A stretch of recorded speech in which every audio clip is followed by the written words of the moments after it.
willing to educate themselves are people who you can work with. The issue with Drew Brees is, if people wanted to make that false equivalency, he just came out and said, no, you were disrespecting my flag, my country, by kneeling. Well, nobody was even talking about kneeling. Nobody's even talking about the season. No one's even talking about the national anthem. Nobody's talking about none of that shit. So he made a stance, a hardliner stance that you can't backpedal from.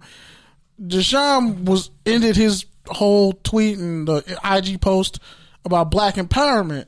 And sometimes when you talk about black empowerment, there's so many different historical things you could pull from.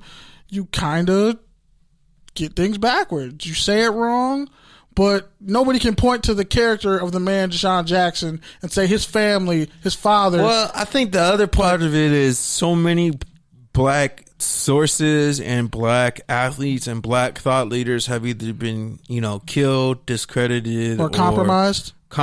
So it's like, you don't really know what you can and can't trust or read until you kind of know.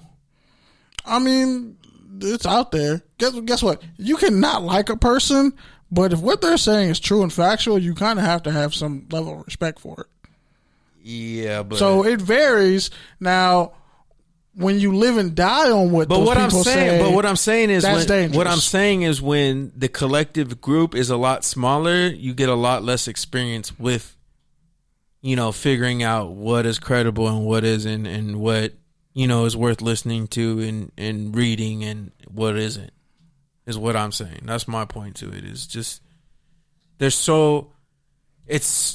such a smaller pool of it, and it isn't openly accessed, that you just don't know, until you learn. Yeah, that's part of it, but there's also they hide a lot of black history, but it's out there.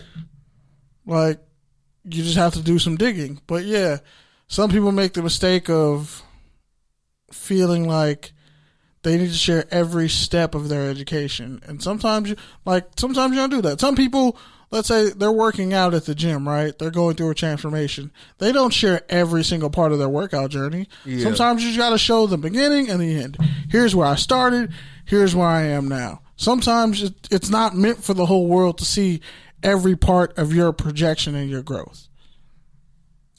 All right. So with that, I think let's move to take a tangent. If I can find the drop. Oh, yeah, California, breaking news. California became the first state to sue Trump over the administration over student visa policies. So, California leading the way.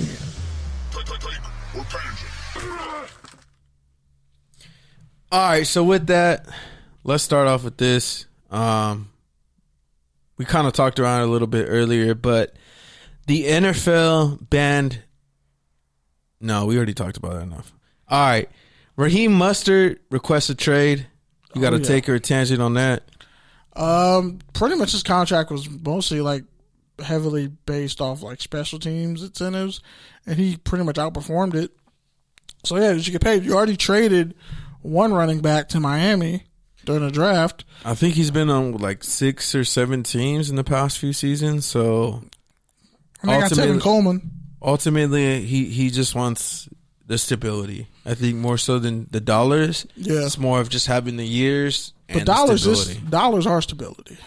Well, yeah, definitely. But I don't think it's only a $9 million contract. I don't think he's asking for outrageous money. I think it's more of he just wants to have the stability of not playing through a pandemic on a 1 year, like you said, special teams based, incentive based contract. Exactly. All right. Go ahead. You can go. Okay. You can ask me the Zeke one you want to ask me. I already know. Yeah, just going to get to that one. So an anonymous coach said Ezekiel Elliott isn't a top 10 running back. Sorry, I couldn't get through that without laughing. Yeah, so basically they did this poll that was and they ranked the top 5 running backs, and the number 1 was Saquon Barkley. His lowest ranking through all the coaches was 4. The other ones, the second one was Christian McCaffrey. I don't remember what his lowest one was, but the third one was Ezekiel Elliott, and his lowest ranking was 11, which was like way lower than anybody else. And he essentially said in the comments, who was that 11th person? Was it Jason Garrett? But yeah, outside of that, I mean, you guys already know how I feel about Zeke. If I had to rank the top 5 running backs, it would be Zeke, crop top Zeke, number 2, Ohio State Zeke, number 3, Zeke off a shortened suspension season, number 4, and Zeke at Mardi Gras, number 5.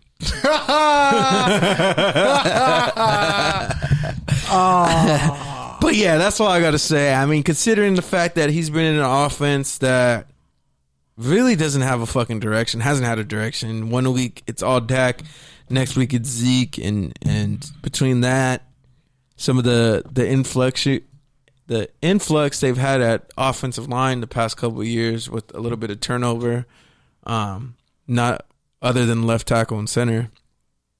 So between all that and their defense is up and down, he's still been a consistent 1,000-yard rusher. He's been a winner at every level. You know, he's a physical, downhill, hard runner. He's a great pass blocker as well. He can catch, even though they don't really use him that much in that. So, in my eyes, Zeke is the best running back. And if you want to say Saquon, fine. I'll give you Saquon now. And if you want to say Christian McCaffrey, I will reluctantly give it to you as well. But ultimately, to me, Zeke is still 1A. Period. Thoughts on that? Anything else you want to add? Take your attention on that. I mean, you got to be pretty stupid to just not. I told you, there's a conspiracy to get Zeke out of here. Like, once I saw that Nick Chubb, Zeke side by side, I was like, oh, y'all trying to be funny. Y'all treating Zeke like it's sweet over there. Like, yeah, he may have his quirks. He may be a headache, but he's a monster. His worst season would be a career high for a lot of running backs. All right, we got an update on the Jadeveon Clowney situation this week. Essentially, it came out that the Cleveland Browns withdrew their offer and interest in Clowney. Reports say that as the offseason goes on, it's more likely he returns to Seattle since they're now the biggest deal now that Cleveland's pulled out. But the Raiders have also made an offer. There's rumors that they're heavily pursuing him. So, Kenny, do you got a take or a tangent on basically what's going on with Jadeveon Clowney between the Raiders and the Seahawks? Sorry, I'm just really horrified and confused looking at this YG cover, listening to his new song, Swag. I don't know. Yeah, I'm confused. What was your question again? Do you got a take or a tangent on Jadeveon Clowney essentially not going to the Browns? The Seahawks are interested still, and the Raiders are not interested. He's going to realize people in the league know what he is, and a sack artist ain't it. So he's not going to get paid off sacks because he doesn't really get a lot. He's more of a disruptor in the run game than he is a pass rushing threat. So I'm not going to tell a man to not get his money, but you also got to know when you have leverage and when you don't. And if anything, hell, I'd go to Cleveland. If you don't want to win in Seattle, go to Cleveland because Myles Garrett is on the other side. You got to look for best matchups. Like, who else is on that Seattle Seahawks defensive line? I mean, I think for me, but Shane Green's nice. For me, with Seattle, if I'm them, I'm making a deal just to keep him out of, like, let's say, I don't think the Rams don't have the cap to do it, but if they did, him going there would be ridiculous. The Arizona Cardinals. Or the Niners. They don't have the cap. But there's just going to a place like that to where it's like, okay, if he's already going to take $8 million to go to the Raiders, what makes you think he won't take? And the Patriots don't have much cap either. But what makes you think he wouldn't take 6 or go to the Patriots or whatever? Whatever that scenario is. Don't you think he would have done that by now, though? I mean, that's the thing that we're talking about at the top of the show is like, yeah. He wanted big money, and now he has to change his floor. It's not a regular season either. Like, people aren't signing their rookies. Like, you know. Rookies are getting signed, but it's slower. Nah, not really, though. Not the top rookies. No? There's a lot of free agents still that haven't gotten signed that would get signed. And, you know, not even just Clowney. Like, Everson Griffin's still a free agent. He had more sacks than Clowney last year. Yeah, and even though he's 33, he still has some value. Yeah. Jedrick Willis, the Alabama tackle, just got signed last week. So cats are signing. Rookies are signing. Not really, though. Not by now. By now, usually most of them are signed, except for the 1 or 2 holdouts that there are every year. Yeah, but in this particular case, it's kind of like, dude, you might just want to latch on somewhere where like the pressure isn't on you to produce 10 sacks. Remember Olivier Vernon? Yeah. How'd that work out? Didn't he get traded? Well, that's why he went back to Cleveland and took Clowney's money. Like, essentially what happened. Like, didn't work with the Giants. Never going to give you 10 sacks. You don't want to be in that range of a pass rusher where they don't really fully trust you. Like Emmanuel Acho said, money is respect. Like when he's talking about Cam, he's like, money is respect and money is love in the NFL. If they pay you, they love you and they respect you. They don't pay you, they don't really love or respect you. But what if, like, let's say Cleveland, he should have went to Cleveland. Like, let's say the Chiefs do something with Chris Jones. I mean, I think they would be a prime candidate to get him. They'd have to get Clowney. They'd have to trade.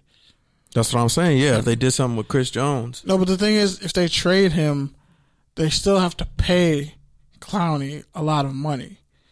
But they would still pay him substantially less than Chris Jones and get a draft pick out of it.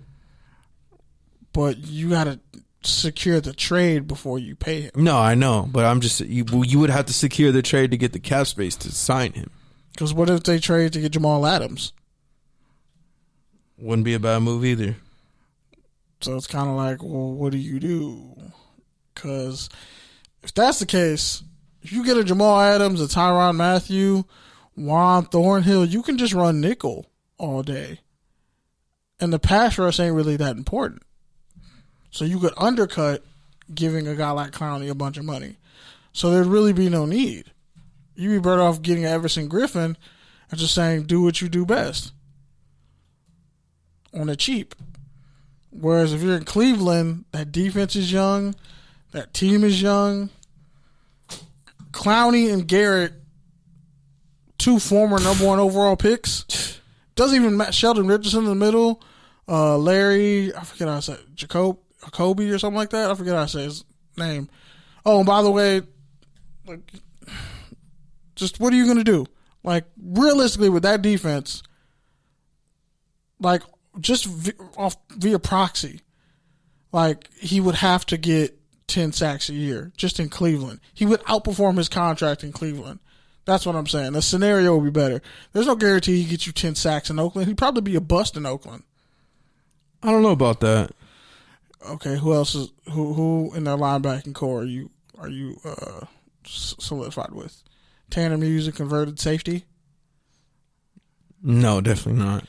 The middle linebacker, but Mad Max. I think Farrell's going to be better when moved inside full time. He's a Mo Hurst is decent. Hold on. Mo Hurst is really the only other one who's decent. Did you just call a guy who was the 4th overall pick in the draft, who was never a pure D tackle, was always a defensive end?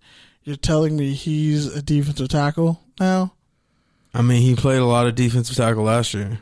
He played a lot. Did he play it in college? He played on the edge. I mean, he didn't need to. They had like how many top recruit D tackles? Doesn't matter. Like, bro, he couldn't. Like, bro, he can't bend the edge in the NFL. How many D tackles did Clemson have? All of them. Like, yeah, like, their line's loaded at that. Yeah, like, but let's really be honest about that. How can you justify that situation? You can't. You can't justify bringing in Clowney and saying we're going to make